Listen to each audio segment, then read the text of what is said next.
দীপা যখন মাস্তানদের হাত থেকে পালিয়ে আসে কিন্তু সাহায্যের জন্য কয়েকজনকে বলে, কিন্তু কেউ সাহায্য করলো না। তখনই দীপা মিসকার গাড়ি দেখতে পায়। ড্রাইভার দাদাকে বলে, আমাকে একটু সাহায্য করুন, আমার মা রাস্তায় পড়ে আছে, তাকে হাসপাতালে নিয়ে যেতে হবে। তখনই মিসকা গাড়ির পিছন থেকে নামে দীপার মুখ চেপে ধরে অজ্ঞান করে ফেলে আর মাস্তানদের আসতে বলে এবং কিছু একটা করতে বলে।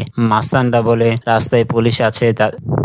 এদিকে সূর্য সোনাকে খাবার খাওয়ানোর চেষ্টা করছে, কিন্তু সোনা কিছুতেই খাচ্ছেন না। তখনই সোনা খাবার প্লেট সূর্যের হাত থেকে ফেলে দেয় আর সূর্য রেগে যায় আর সোনা কান্না করতে থাকে। তখনই সূর্য বলে, আমার বাবা হিসাবে বেঁচে থাকার কোনো অধিকার নেই। সূর্য যখন দরজায় মাথা ঢুকতে থাকে তখনই কল্পনা করতে থাকে রূপা সোনা দেখতে পাচ্ছে। তখনই রূপা বলে তার বাবাকে, তোমাকে তো সোনা আর মায়ের জন্য বাঁচতে হবে। সূর্য বলে, আমাদের আর কোনো সমস্যা নেই, আমরা চারজন আবার একসাথে থাকবো। সূর্য তখন জয়কে বলে, আমাদের চারজনকে কেমন দেখাচ্ছে?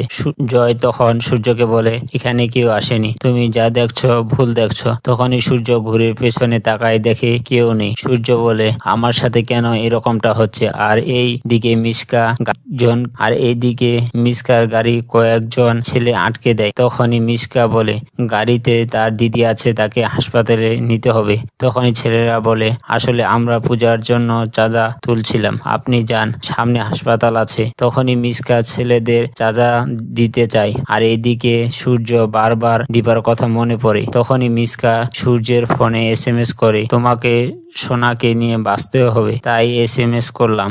মিসকা সূর্যের মায়ের ফোন থেকে SMS করেছে। তখনই সূর্য আবার মানসিক চাপে পড়ে যায় আর কান্না করতে থাকে। আর এইদিকে ফান্টুস রূপা বিন্দি একটা দোকানে আসে। রূপা দেখতে পায় তার মা তাকে একটা তাল পাতার উপহার দিয়েছিল। তখনই রূপা বলে, এটা আমি হিংসুটিকে দিব। বিন্দি বলে, হিংসুটি আবার কে? রূপা বলে, সেটা হলো আমার সোনা। তখনই রূপা দেখতে পায় তার বাবা সোনার জন্য বার্থডে পালন করছে, সোনার জন্য, কিন্তু সূর্য রূপার নাম নিল না। তখনই রূপার মন খারাপ হয়ে যায় আর বলে, বাবা এটা